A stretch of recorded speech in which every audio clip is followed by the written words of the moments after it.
going over NXT Takeover War Games. I did not watch the pre-show. I don't know if anything happened on the pre-show. If something did happen on the pre-show, I apologize. But like I said, I missed the pre-show. So let's get right into it. Let's talk about War Games and get started as we kick this off with the Women's War Games match. So to kick off War Games was the Women's War Games match. No surprise here. And in this match, Team Shotzi, who the only reason why she's the captain of this team and the only reason why this beef and this War Games feud exists is because Candice LeRae ran over her tank with a truck. So Shotzi, the captain of her team, Candice the captain of her team, and obviously Shotzi came back with a brand new tank because her old one got destroyed, and that's what she was working on the whole time. People were coming to her asking her to join the team. So when all the teams arrived, it ended up being Dakota Kai who was going to start the match. And when Shotzi's team came in, because they came in second, all the girls were on top of the tank. They were on top of the tank. The other three girls on Candice's team, they were all in the cage. Dakota Kai was in the ring on top of the apron, looking over at Team Shotzi, and then Shotzi using the tank basically fired a shot. I don't know what was in the tank, but she shot something and it hit the cage, and then Dakota fell off the cage. So she basically tried to shoot her with a tank. Her and Ember Moon started the match. Team Shotzi, they had the War Games advantage. It came to towards the end. Io Shirai and Candice LeRae were the last two women to enter the match, and they did this thing where Io Shirai was trying to come into the match, and they wouldn't let Io in the match. Raquel Gonzalez kept closing the gate, kept knocking Io outside, and they wouldn't allow Io Shirai to actually be a part of the match and get into the match. Once that happened, I immediately knew where this was going, because I'm like, alright, so they're not going to let her get into the cage by the door, so obviously she's going to climb the cage and probably do her little moonsault or whatever. When Candice came in, she fought Io Shirai outside to prevent her from getting in as well. And then her little sidekick with the broken neck, she showed up, and then she beat up Candice. She beat up Io. Candice got in the ring and it ended up being 4-on-3 inside the ring. So obviously eventually Io Shirai ended up getting back into the ring. She climbed the cage, like we all knew she was gonna climb the cage. But instead of doing the moonsault, she put a trash can over her body and then just jumped onto the pile of girls that just, when they do the thing where everybody just happens to be in the same place at the same time. She basically did a suicide dive inside of a trash can and just landed on everybody and knocked everyone over. So, it was kind of funny, but it's like, realistically speaking, like, nobody would fall for that. You would move out the way if you see a flying trash can, coming after you. But what else? So, then a couple of spots. Ember Moon did the clips on Dakota Kai while Dakota Kai was laying across two chairs, to the point where I thought she was going to end that poor girl's career. And Dakota sold it very well, to the point where I'm questioning if she sold it or did she really almost kill herself. And the fact that, that move should have finished the match. It should have been a wrap after that, but Toni Storm ended up, kicking her, kicking out of the pin. So then finally, all the girls are doing the punishment to each other, they're beating each other up. It comes down to Io Shirai and Raquel Gonzalez. Now, you know how they have two rings side by side? Someone basically put a ladder across the bottom rope, stretched across both rings. Raquel Gonzalez and Io Shirai were fighting each other. Blows going back and forth. They both had climbed the top rope, which is a very bad idea in wrestling. And Raquel Gonzalez basically picked Io Shirai up and one arm power bombed her. Power slam, power bomb, whatever you want to call it, through the ladder and got the pin, 1, 2, 3. And despite having the advantage, Team Shotzi takes the L on this one, and they allowed Raquel Gonzalez to pin the women's champion, which I thought was very interesting. And I feel like that will lead to a championship match for Raquel Gonzalez later on down the line. And, and now Candice LeRae, she's a back-to-back two-time War Games winner. And it's kind of to be honest, the only person that really looks bad in this whole entire situation is Rhea Ripley, because I'm just like, you won War Games last year when you were down 2-4. You were at a 2-4 disadvantage. Y'all was getting your ass beat. You single-handedly beat 2 women while you were handcuffed to pick up a victory, and now all of a sudden you're laid out and incapacitated because the talent last year was way better than like no disrespect to the to the girls, but I'm just saying, but like the talent last year was way better. I'm like, you lost it. It's like the fact that Rhea Ripley was just laying on the floor holding herself, like I'm like, come on, you went through worse than that last year. So it actually made Rhea look a little bad. It didn't make like Ember Moon look bad. It was just a disappointment that Ember did the move that she did, and it didn't result in her picking up the victory. But Candice picked up the win, so we'll see what happens. Team Candice got the W, and like I said, now for all the girls involved, all 9 girls involved, we'll see how this plays out in NXT, going forward. Next up, we had Tommaso Ciampa versus Timothy Thatcher.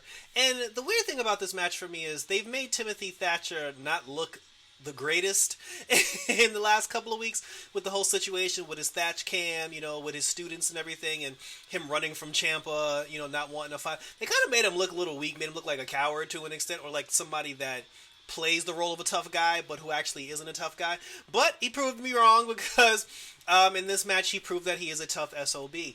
There was even a moment where Ciampa had hit a running knee to the side of Thatcher's face, and he actually busted his ear open, and there was like blood like pouring from his ear, and it was like even pouring into his mouth because Ciampa had him in like in a crossface lock at one point, like a headlock or whatever, and then you could see like the blood like pouring out of the side of Thatcher's mouth. So he proved that he is a tough SOB to an extent, but and the two of them, they beat the crap out of each other. Like it was very brutal.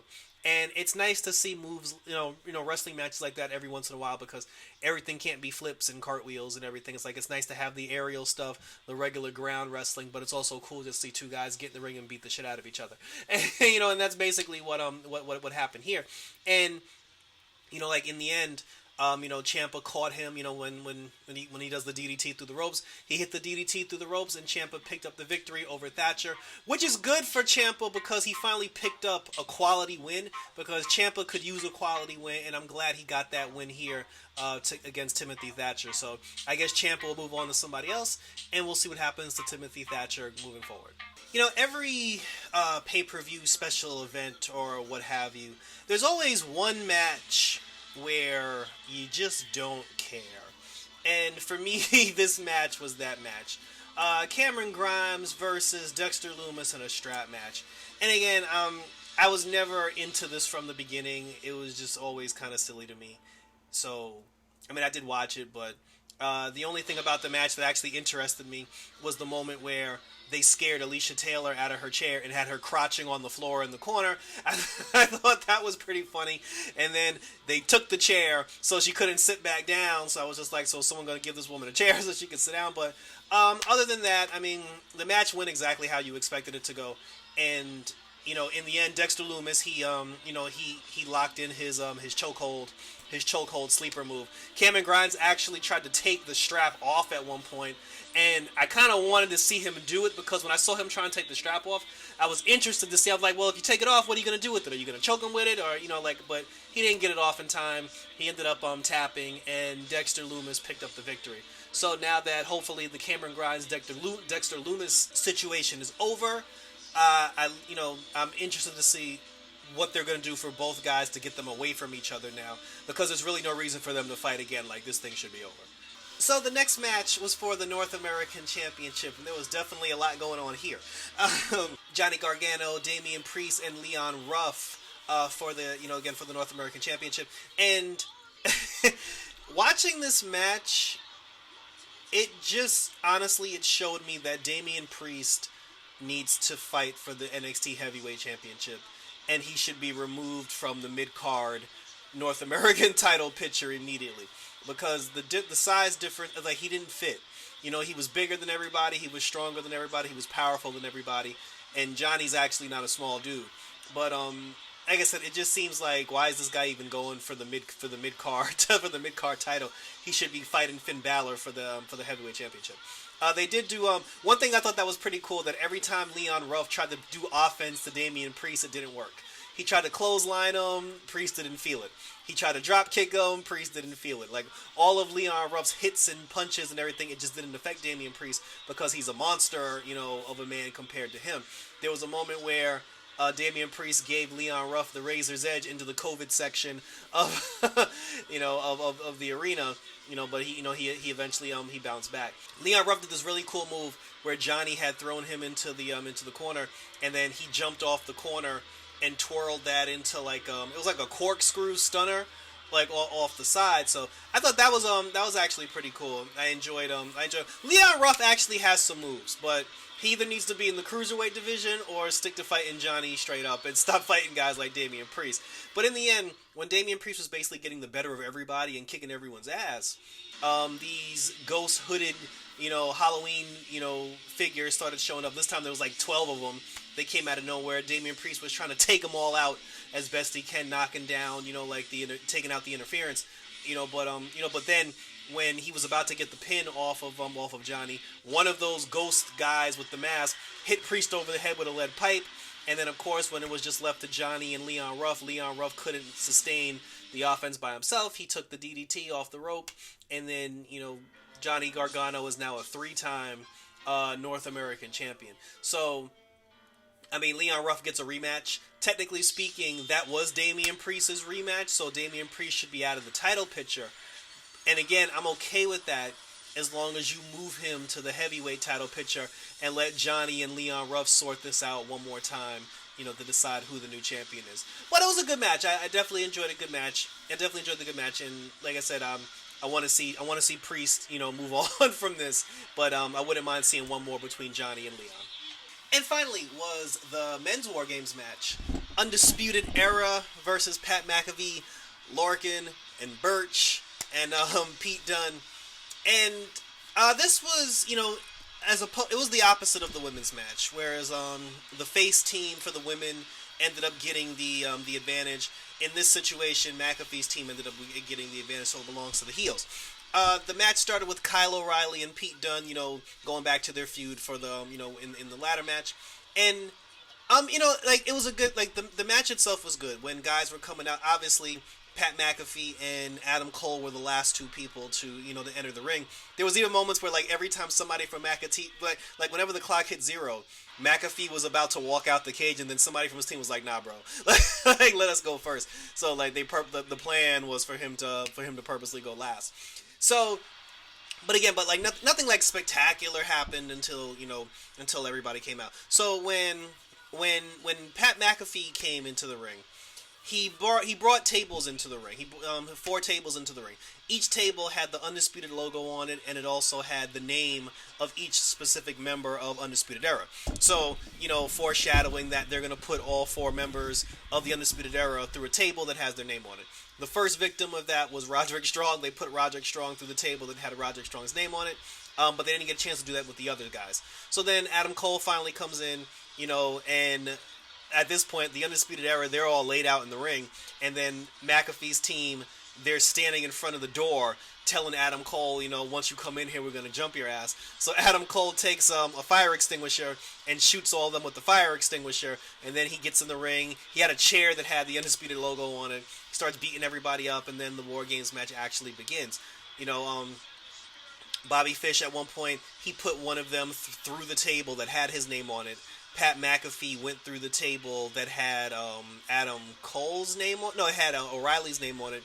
And Lorcan and Pete Dunne, they went through the table that had Cole's name on it. So, and then there was a moment where the gang was everybody was fighting in one big gang. McAfee jumped off the cage and did a swanton and dived into everybody. But in the end, Adam Cole was fighting McAfee in the end. And he gave him the Panama Sunrise, and the Panama Sunrise didn't work. McAfee was able to kick out.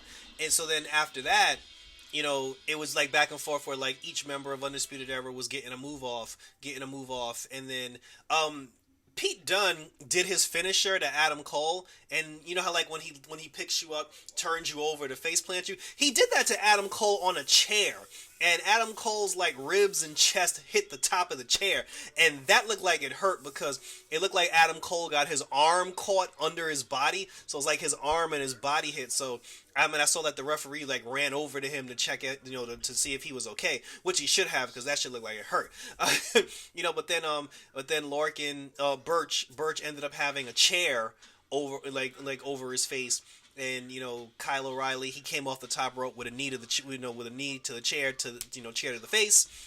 Kyle O'Reilly was the one who got the pin, and the Undisputed Era unified, defeated Pat McAfee's team. So now Pat McAfee has lost both matches. McAfee's had 2 wrestling matches, and he's lost them both. And I thought Kyle O'Reilly was gonna turn heel on him. I thought he was gonna turn his back on the Undisputed Era. That didn't happen. And I'm okay with that. Like, it would be nice to see them branch out, but just like with the New Day, like, you don't want to see them turn on each other just in order to split up. So I'm glad that they stayed together. And it was like I said, it was a good match, like good War Games match. I don't know if I gotta rewatch it again to know between that and the women's match which one I like better. But I mean, the women's match had a lot of weapons in it, but both matches were good, and it was a solid pay-per-view overall. I mean, overall, I would definitely give War Games like a solid 8. Because both War Games matches were really good. The North American Championship match was really good. I mean, the other 2 matches I didn't really care for, but like I said, but the wrestling was still good and overall. So, like I said, solid 8 overall. So, thank you for tuning in. Leave a comment. Let me know what you thought of War Games.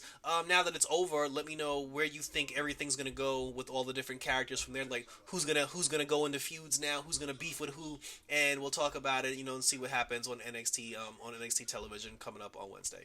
So again, thank you everybody. Hit the notification button so that way you'll get alerts when new videos pop up. We got Swamp Thing coming up, episode 8 of Swamp Thing coming up, in a couple of days.